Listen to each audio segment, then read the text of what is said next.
Yan mga paps, mayroon tayong diagram. Kasi nga po ito mga paps, na-full wave ko na yan. Hindi ko na naipakita yung actual na pag full wave. Ngayon, ipinakita ko na lang po sa diagram. Ganun yan po ang pagda-diagram natin, wiring diagram, tutorial, charging system, no? Ang diagram na ito po half wave yan. Ganito po yung half wave yan. Yung white yan, white, wiring diagram. Pag ang half wave po kasi, may ground niya na nakadikit yung dulo. Ayan. Yung kabila, white yan.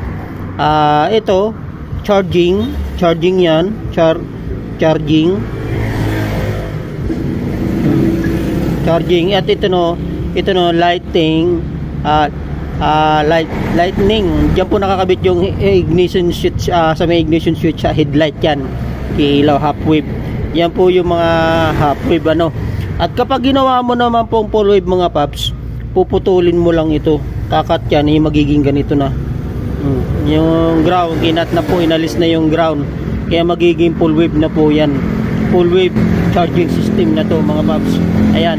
Kaya yung full wave, ganyan na yan yung style yung ginawa natin. Ngayon ipapakita ko sa inyo paano naging full wave yan. Gagamit tayo ng tester, multi-tester, para malaman natin kung talaga naka full wave yan. Kasi kapag tinester mo yan mga paps, pag ganito tinester mo yan, gagana tester mo body ground sa body ng sasakyan ng body engine nito. Pag nakadikit kasi yan mga paps, magkakaroon ng ilaw at tutunog yung multitester, no? At dito mga paps, kahit kapag nakat na kasi yan, pag nakat na tong wiring na ito, nakat na, kinat na yan, full wave na, ito kinat na rin ito, nilipat sa dulo ng ground, ito sa ground yan di ba? Tingnan nyo maigi diagram ko, di ba? Pag kinat na yan, full wave na yan, nakalutang na, kumbaga nakalutang na yung coil ng bawat stator, ng bawat coil, magnet, magiging full wave na yan, magiging full charge na yan mga paps, hindi na tulad na ang diagram na ito mga paps, half wave, at ito naman full wave. Itinuro natin yan sa school pa ulit yung mga estudyante ko, halos 2 years and mahigit po tayo nagturo, half wave and full wave, paano pag-convert. Napakadali lang, cutting, magiging lutang na yan. At itong dilaw na ito, ililipat lang dito sa dulo, at ang ground wala na. Okay, full wave na yan. Kaya paano malalaman kung full wave ito mga paps? Ngayon gagamit tayo multitester. Itong multitester natin na digital, Inco baka naman, no? Ipopromote natin ito. Gamit tayo ohms, di ba? Ohms tayo. Tara natin dito sa buzzer. Yan, buzzer yung tutunog. Pag dinikit natin yan mga paps, siyempre tutunog yung magkabilang dulo. At ohms tayo para marinig natin na kung talagang tumutunog at gagana. Pag dinikit mo yan, ayan mga papo. Kita nyo? Ngayon, kapag itong ground na ito, dinikit natin dito, yan yung half wave. Pag yan naka half wave mga paps, pag dinikit mo dito, matik na tutunog yan. Pag naka half wave yan, ito kasi mga pap, kinonvert ko na yan, naka full wave na po yan, tulad na ng itong diagram na ito. Ang ganyan na yan, nakalutang na, wala kinat na yung ground, and dilaw nilipat na sa dulo ng nakinat na ground na yellow, kaya full wave na po yan. Ngayon ito, ididikit naman natin to, yan, itong black multitester natin, yung black, dikit natin yan, pipit natin yan. Ngayon ohms naman, tutunog ng babasir yan. Kapag tumunog yan, pag tumunog, dinikit natin dito sa body, dito sa head. Pag tumunog yan, ibig sabihin mali yung full wave ko, ng stator. Play natin, hindi siya tumunog. Ngayon pag dito naman natin dinikit mga paps, dinikit natin dito sa dulo-dulo, kasi dulo-dulo magkadugtong na yan mga paps, coil, pag nakadugtong na yan mga paps, yan na yan, tutunog yan. Ayan di ba? Tumutunog din yung buzzer, yan nyo. nagkakaroon ng voltage, ano, na current.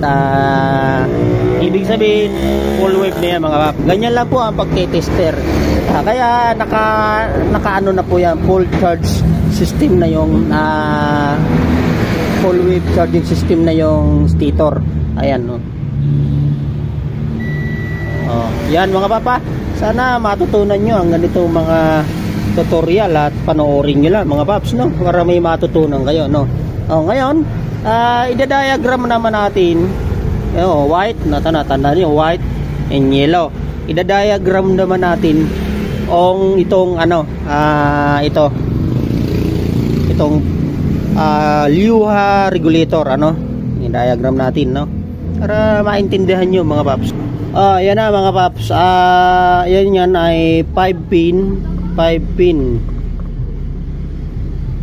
full wave regulator. Ayan, 5 pin full wave regulator yan mga paps. Liuha yan, ano, yung balot niya, no. Yan. Papakita ko muna ang diagram sa inyo bago natin ikabit dito, ano, para legit ba, ano mga paps. Para maintindihan nyo mga paps, no. Basic tutorial lang ito pero marami kayong matututunan, no. At ito black, yung black, ground po yan, sa ground. Ground, black. Yan. Di ba? At itong white, ididikit po doon yung white, doon din sa white, no. Easy. Stator. White yan. Di ba mga paps? At itong red, yan, red, fuse po yan paps. Sa fuse, battery. Tingnan nyo mga paps, ganda nyo maigi mga paps, para kahit ganyan diagram natin matututunan nyo yan. At ito yellow, accessory, ano pa rin yan, easy current pa rin yan, stator doon sa full wave, no. Yellow, yellow wire po yan, ano mga paps. At ang pinaka final mga paps, itong green. Ay, mali. Ayan mga paps, no, ulitin natin kasi nga mali yung diagram natin, no. At tingnan nyo yung black, yung black na yan mga paps, itong black na ito, ipagsasamahin nyo po yan dito sa red, no. Ayan, pagsasamahin mo yan. Yan, ito naman to fuse, battery. Yan, yung red yung pagsasamahin mo yung dalawang yan. Yan, pagsama na, no. At ito naman, ano, white, itong white po yan mga paps. Yan, tapos yung yellow, accessories yan, papunta yan sa regulator, no. Doon sa stator AC,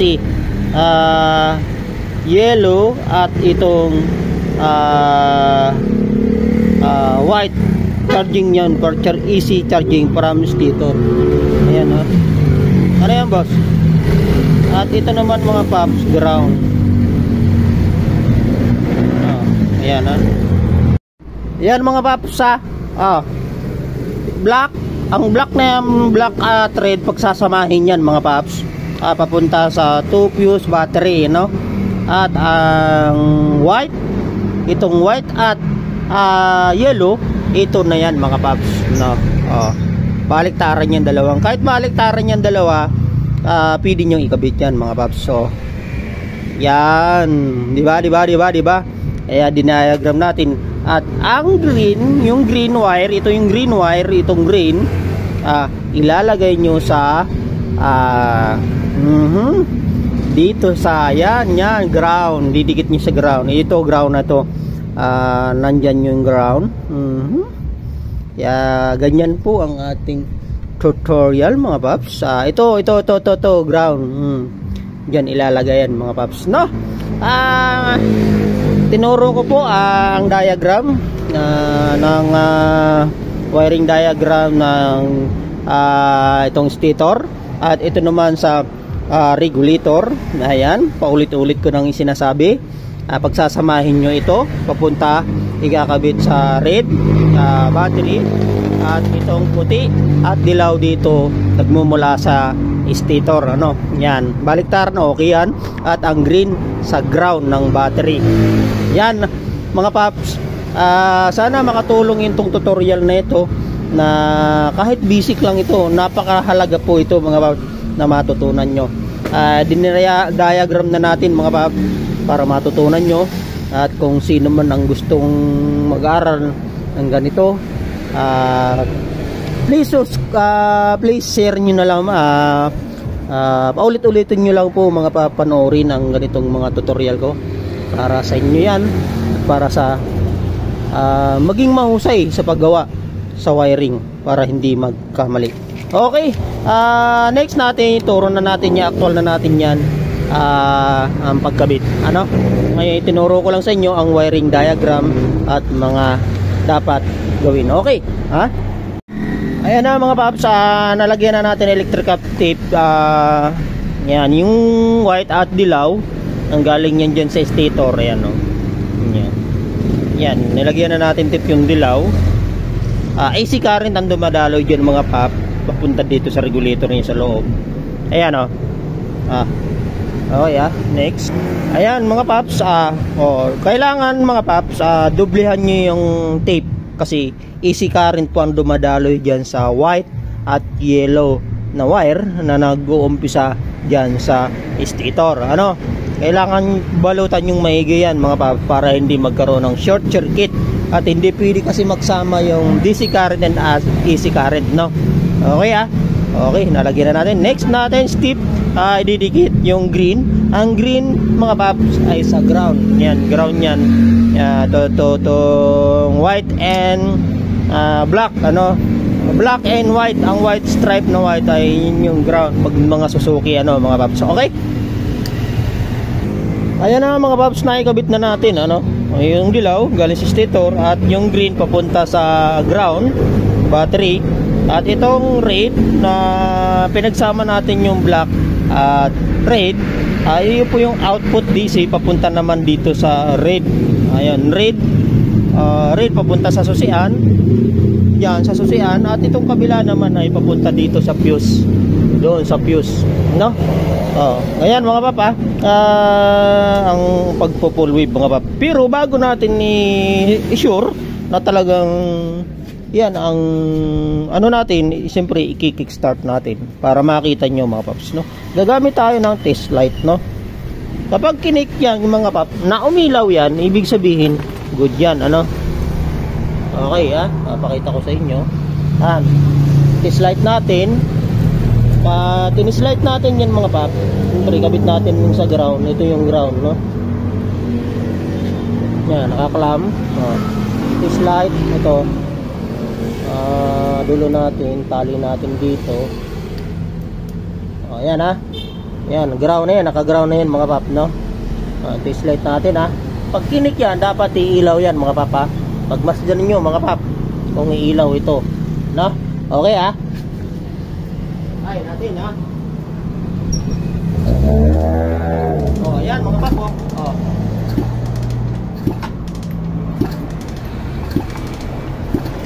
Yan, mga pap. Kita nyo mga pap, umilaw, ibig sabihin good ang ating pagkagawa, ano? Okay. Ngayon, ididikit naman natin dito sa susian na punta susian at battery, ano? Para isang galawan na lang yan mga paps, no? Yan. Kaya ang pagwa-wiring mga paps,